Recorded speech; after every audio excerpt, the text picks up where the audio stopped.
your understanding of global issues and your ability to address these issues within and across your countries. Those are the two simple goals of our course. Um, the agenda for this orientation session includes a presentation by me about the overall instructional framework and about the first module for the course, and a presentation by my colleague Ash Hartwell, co-founder of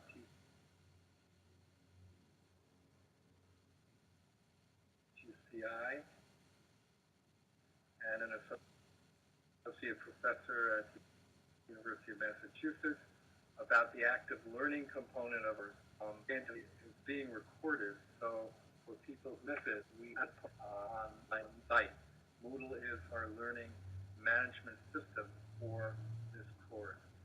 And before we go further, I thought I would ask our advisor, Sandeep Gupta, from LDS Engineers in India, to give everybody an overview of how Moodle works and how you can work with the site.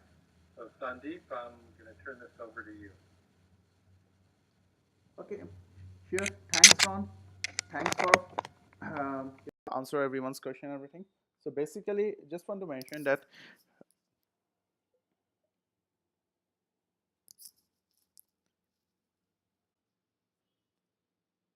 yeah,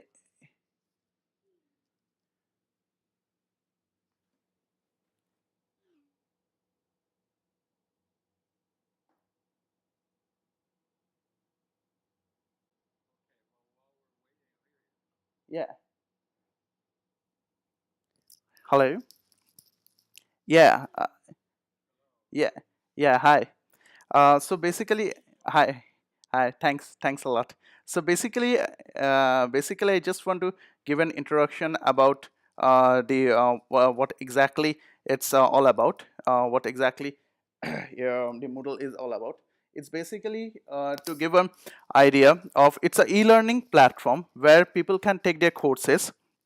All the courses are listed out there. There is one course which is already been enrolled. So whenever a person logged in into the Moodle site, you'll able to see that on course which is already there about about the global citizenship on it, the TGCI training online global citizenship leadership course. So there, once you clicked on that course, you'll find a lots of topic wise. You'll find a lots of assignments as well as like assignments as well as like forms and books, links. Everything is there. So if I go through one by one, I just want to mention that in the beginning, in the top of it, you can find that the instructional guide is there to give you an overview of the what the course is all about. Then you have the course portfolio with it, which you can download and go through everything on it. And then the video, the Moodle videos, then the citizenship, the book written by Ron itself only, himself only. So you can go to those links. After that, you should um, carry on with the module ones, the module activities, where the orientation is which is going on.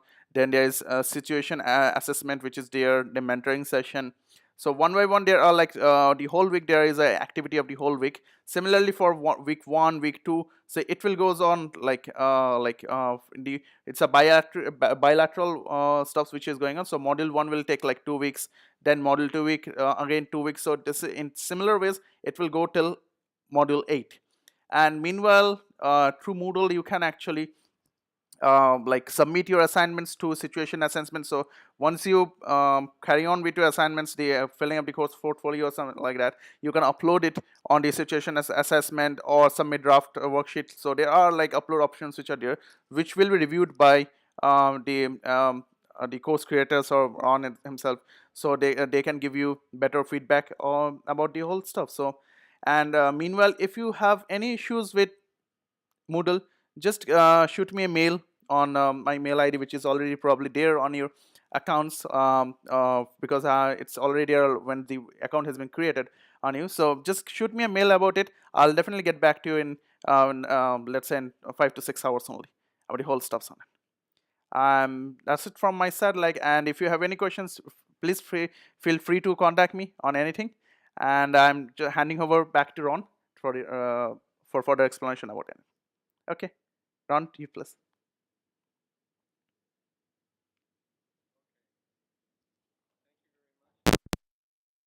So, as Sandeep explained, we have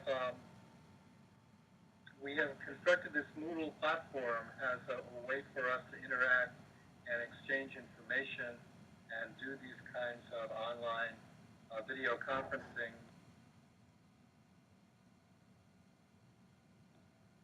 which we hope to do once a week for the duration of the course. To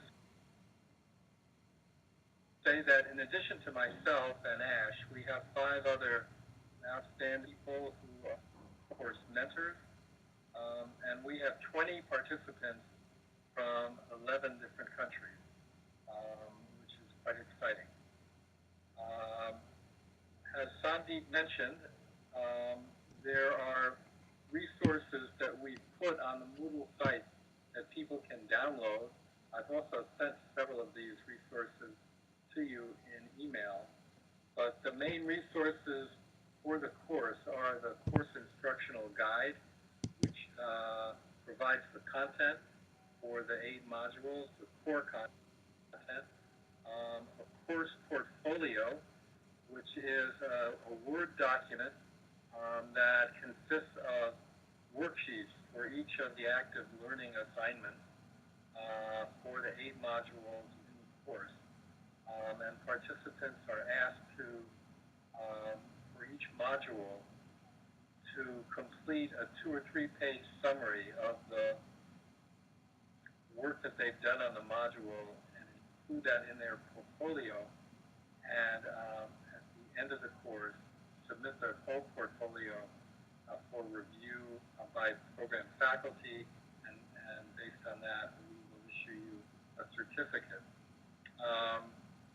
And there's also a textbook which I wrote called Global Citizenship, A Path to Building Identity and Community in a Globalized World. And finally, the last resource, course resource, is we're producing a series of videos that intend to complement and support each of the 8 modules. And those videos will be posted on the Moodle site. The first video is up there. That's for Module 1, and participants can download those and view them.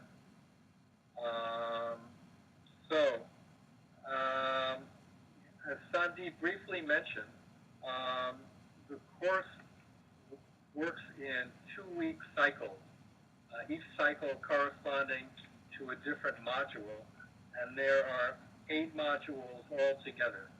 The first module that we're starting with this week focuses on global citizenship and what it means to be a global citizen.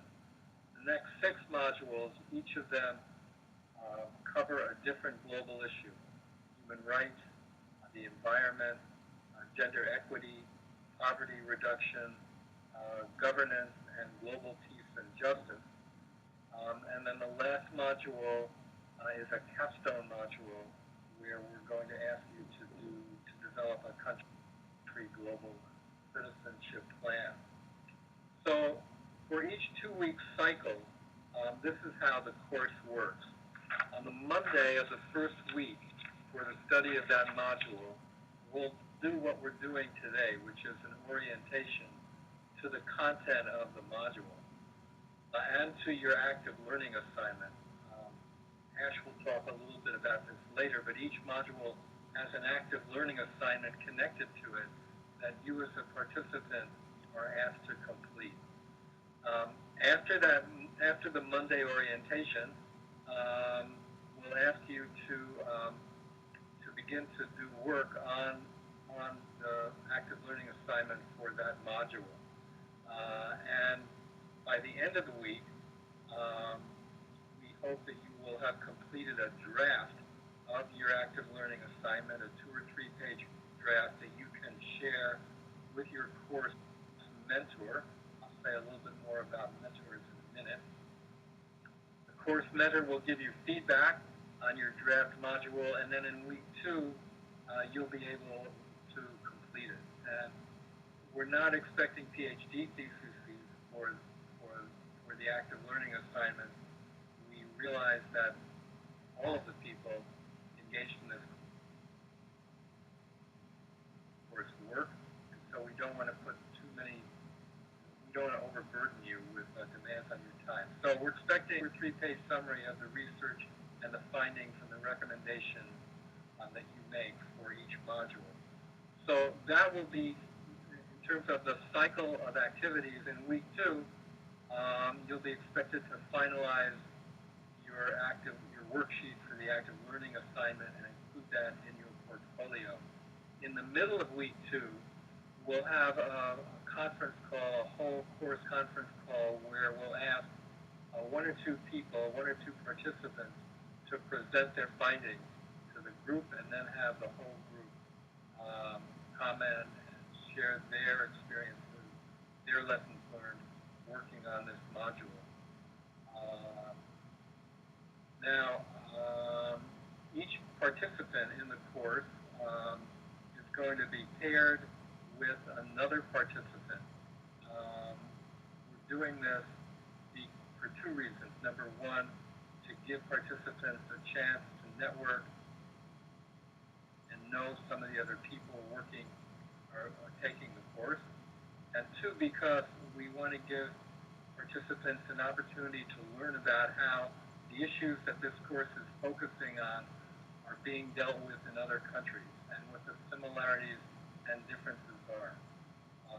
Part of global citizenship is being able to look beyond our own community and our own countries and what is going on elsewhere in the world to deal with the same issues that we have. So each participant is paired with another participant, and that pairing will remain constant for the first 2 modules. And after the first 2 modules, we'll shift the pairings up so that over the course of the 16-week, this 16-week course, participants will have a chance to be paired with 4 other participants. And it will be paired with a course mentor. As I said at the beginning, we have 7 course mentors. And the mentors are there really to help you work through your assignment, to do problem solving with you, and to answer any questions you might have. And during the course of the first week, we've scheduled a mentor Skype call, which with each pair of participants. So I distributed a document that has a list of the pairings for the first 2 modules and the mentors attached to each pairing. And so your course mentor will contact you and arrange to Skype with you during week 1 of the course. And so they'll work out a time that's convenient for you and your partner and your mentor. So that completes the course overview that I wanted to go through.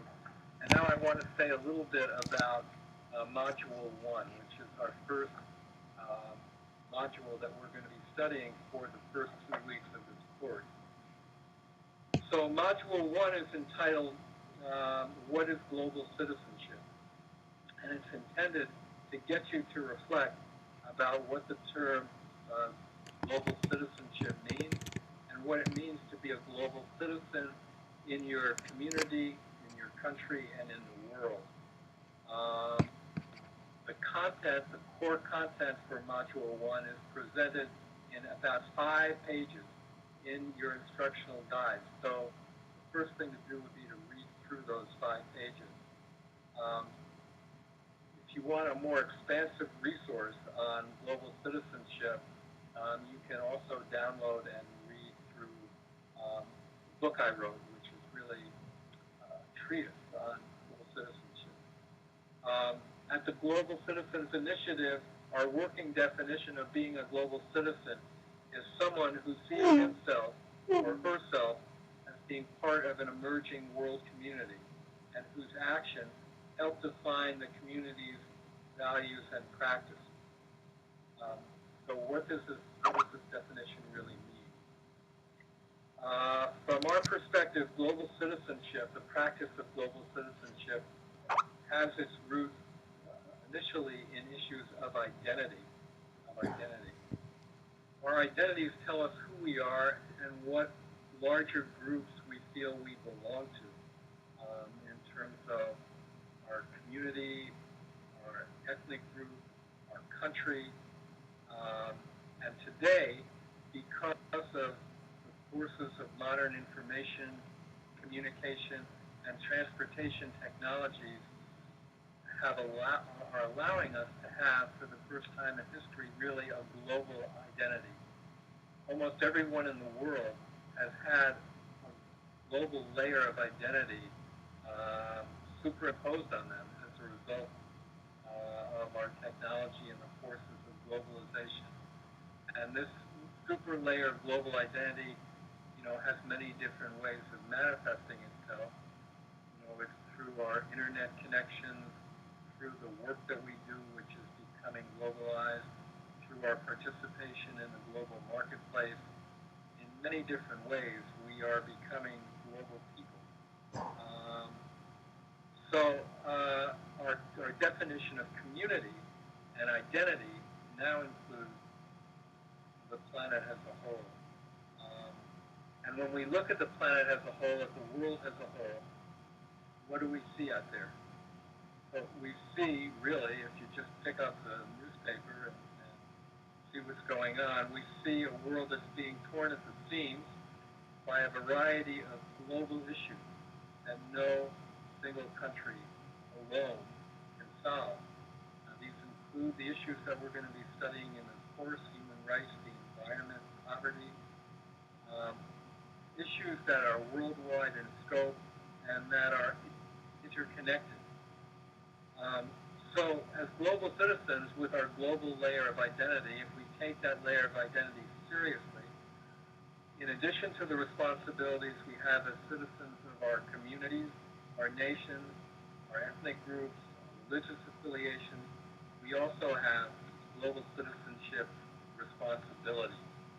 So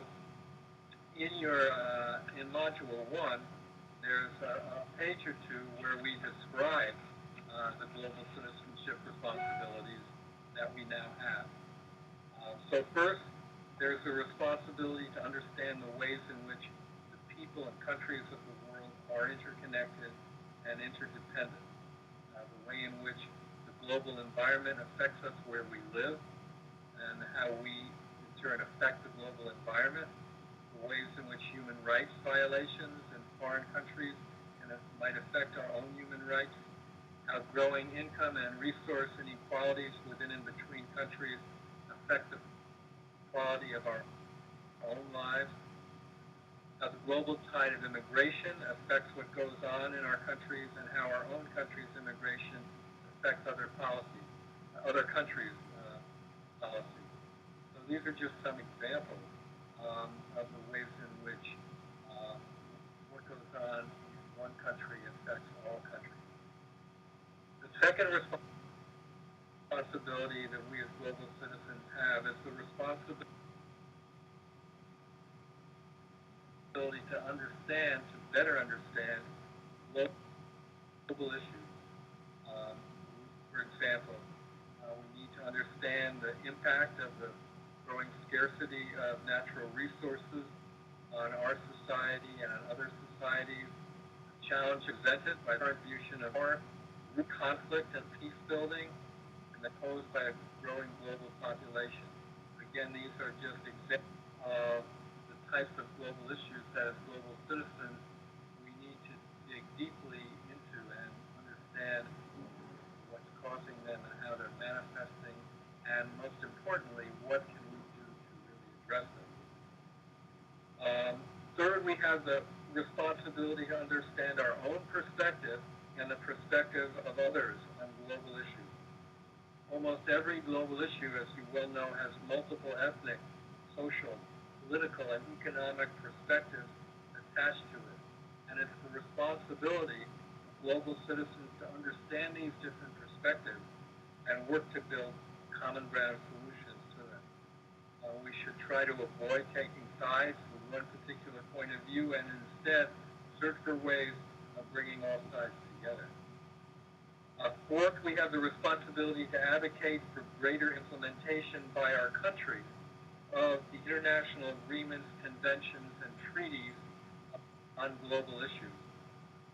Most countries of the world, for each of these global issues that we've mentioned here today, there are a variety of international agreements, conventions, and treaties that most countries or many countries have signed and ratified but are really not taking seriously in terms of implementing. So it's our job as global citizens to advocate for greater implementation by our countries of the international agreements that they've signed, and if they haven't signed these agreements, advocate for them doing so. And we have responsibility to act as advocates for greater international cooperation between our country and other countries. When a global issue arises, it's important for global citizens to speak out on how our countries can work with other nations to address this issue. And finally, as global citizens, we have the responsibility to adapt lifestyles and values that reflect our commitment to building a sustainable world community. For example, we need to minimize carbon footprint and protect the resources in our local environment, cultivate values of tolerance, compassion, and empathy for people of other ethnicities and people living in other countries, and build mutually supportive relationships with people around the world to solve global problems. So this list of global citizen responsibilities, which you can find in your instructional guide, we're going to be spending time in this course learning how to apply these, how to take up these responsibilities and apply them to the different global issues that we're going to study. And for each global issue and for this module as well, we will have an active, what we call an active learning assignment.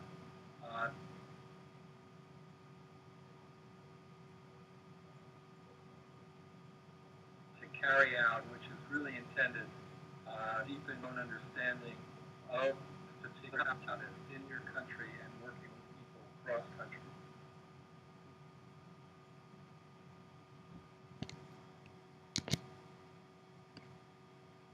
So I want to take a few minutes during this orientation. I'm going to ask my colleague, Ash Hartwell, the co-founder of TGCI, to talk about learning aspects of this course for a minute. And then we'll open it up for questions and answers from all of you. We ask that you ask your questions by just typing in the question, which you'll see at the bottom of your little screen. Before we do that, Ash, would you like to say a few words about active learning?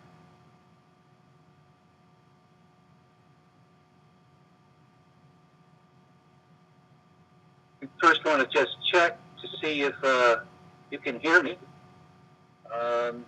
And somebody ping an answer with a chat just to say yes, the voice is clear. Okay, thank you, Chuck. Thank you, Claire. Thank you, everybody.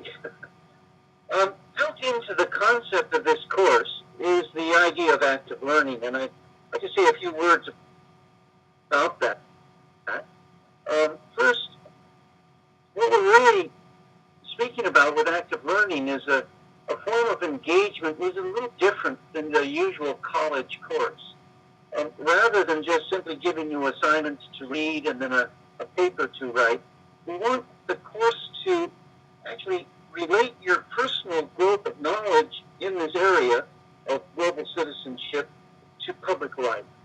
By that we mean that you put into practice the suggestions that are made within the course. Within each module, as Warren has noted, there is an assignment, and this assignment is really an embodiment of active learning principles, in the sense that after the first model, where you reflect on your own meaning and the significance of global citizenship and how you see that, you move on to the substantive modules, starting with human rights in Module 2, and you're asked to do a number of things in each of these. One of them is to do a profiling of your country's status in regard to that issue. For example, on human rights. Looking at not material that we provide you in the course, but looking at assessments that are made within your own country on the status of human rights. Of course, there are many different human rights, and you would want to highlight those that seem to be particularly important within the context of your own situation. So this gets you engaged in the public discourse around human rights as an issue. The second thing is take a look at the policies that the country has, both in terms of its signing on to international treaties and conventions, but also in terms of its own proclamation of what it claimed is the national policy in regards to, say, human rights. Now, most countries will make a lot of claims at a policy level about what their policies are.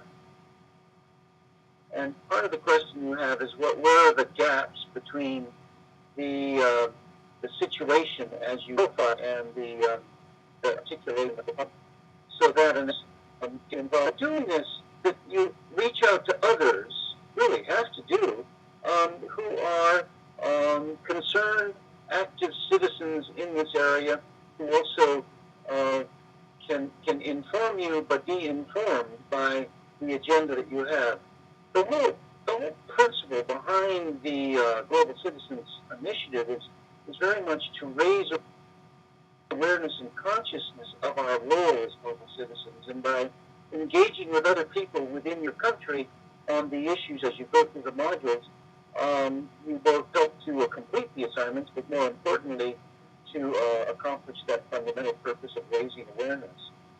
And then finally, you are asked to consider the the barriers that exist in improving the situation, and also the kinds of steps that you steps will almost always involve the engagement of other global actors. So much of the development of global issues has to do, in fact, with the interrelationship between states, multinationals, and the rest of the global community as it impinges and affects each country. So looking at the steps that might be taken, and there it might be quite helpful to you to review the what you can do section of each module. Now, we would ask you to not only say, oh, what you can do, okay, here are the instructions here, but think of other possible actions, possible steps that can be taken to better move forward on the issue that you're focusing on. Finally, in each module, we suggest a set of resources, references, books, YouTube's, blogs, and so forth. And we'd like you to consider adding to this as a part of the work you do in the active learning in each module. That way, we build up a better community of practice than we have at the outset of the course. So those are some of the features of the active learning philosophy and practice within the course. You will be asked at the very end of the course, in the last module, to actually take what you've learned, put it together, and kind of prioritize what really stands out in your country, and to move ahead with those that you have been engaged with in thinking of a project that you can undertake that is into your work and your concerns. So, In brief, that's an overview of the concept of active learning as it applies in this course. It involves putting into practice what you're learning, making, and essentially relating your personal growth to public life. Again, in this process, the mentors will be engaged with you, and also the partner in the first instance, and other members of the course in the second instance, as people who are looking over your shoulder, as it were, in a helpful way, and with whom you can communicate and share ideas.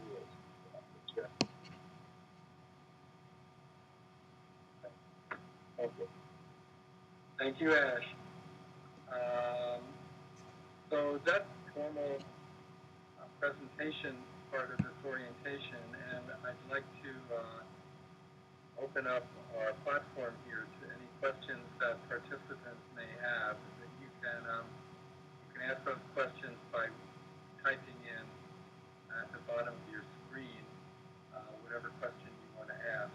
I have noticed in the chat for this session that several people have had difficulty hearing or understanding our presentation, and that might in part be our fault, or it might in part be the internet connections of individual participants.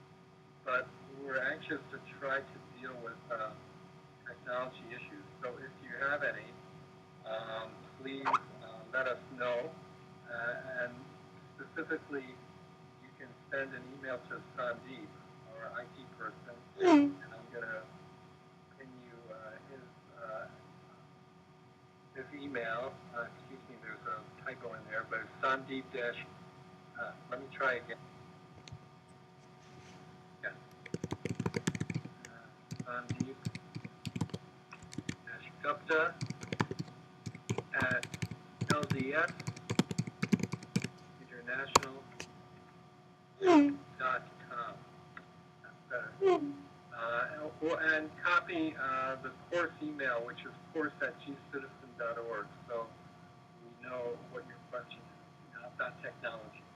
So now I'd like to ask if anybody has any questions about the course, about the substance of Module 1 on global citizenship, or anything else that you would like to share with the group. Please.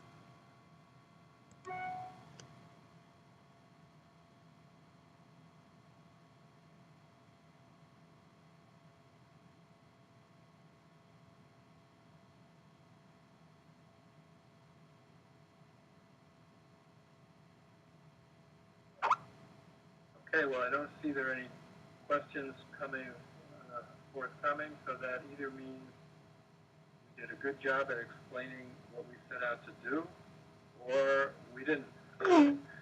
So, here's one question. Here we go.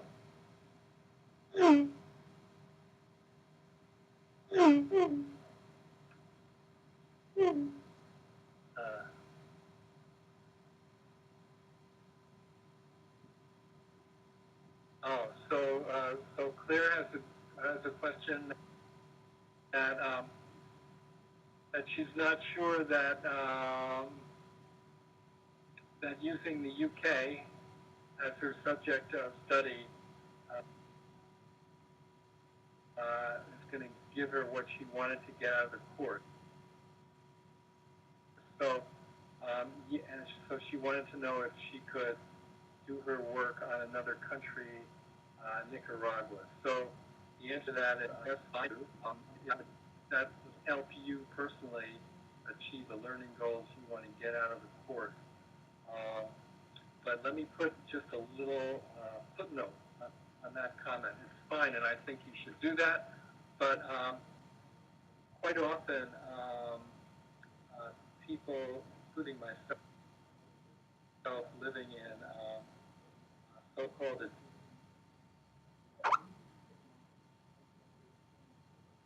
advanced economies such as the UK or the US or Canada, tend to think that or not as responsible for implementing global agreements, for working on global issues as other countries. And in fact, that's not the case. Particularly, for example, if you look at America and just taking the area of human rights, there are many ways in which human rights policies in the U.S. could be improved. So it's important when we look at these global issues to really look globally. But if you feel that you would get more out of the course by focusing on other countries, please feel free to do that. I also want to remind you that you're paired with somebody, I forget who your partner is, but you're paired with somebody from a country in a different part of the world, and you also might work with that person and learn from that person as he or she works through the issues that we're going to cover in of their own country. Okay. Well, yeah, Flora is from Kenya, so you'll have a chance to work with her. Okay, we see that somebody responded to Claire saying that if you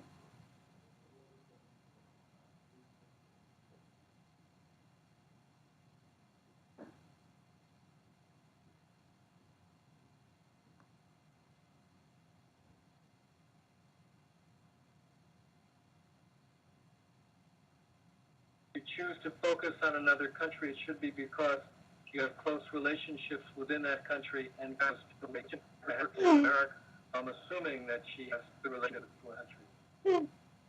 Yeah, so feel free to tap into those. Those could be valuable resources for our project.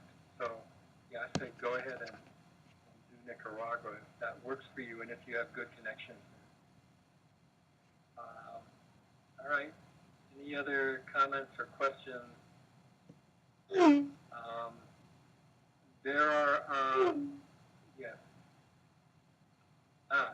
Here we have somebody from South Sudan.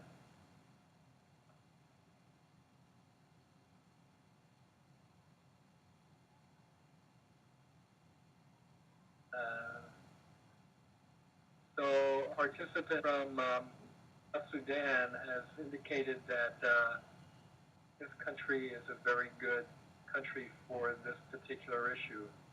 And yeah, I think we'll learn a lot from his experience working in South Sudan about all these issues. And I think that and he is asking if other people want to join him in the study of how the different issues in our course apply to South Sudan, and he's open to that. That's a great offer. Thank you very much. And I hope people will take him up on that.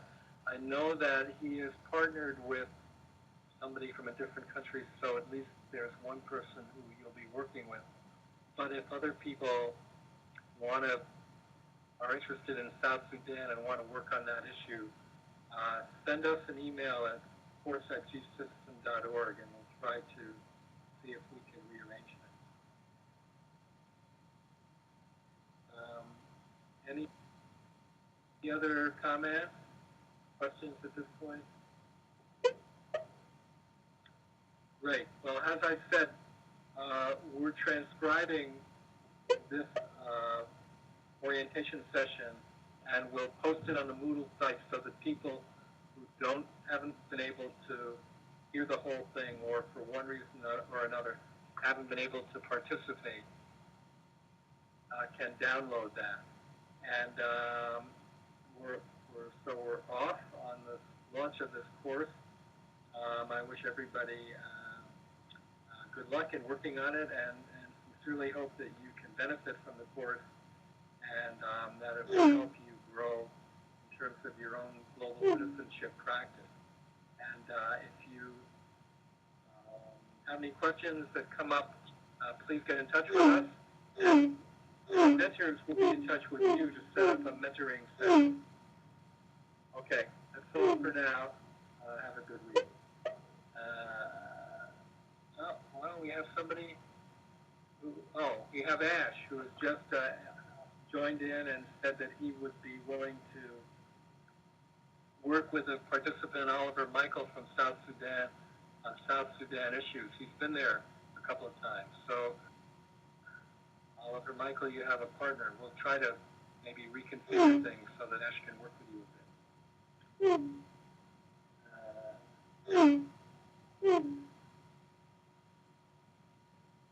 Okay, great. Thank you, everybody. Have a great day and a good week. Bye-bye.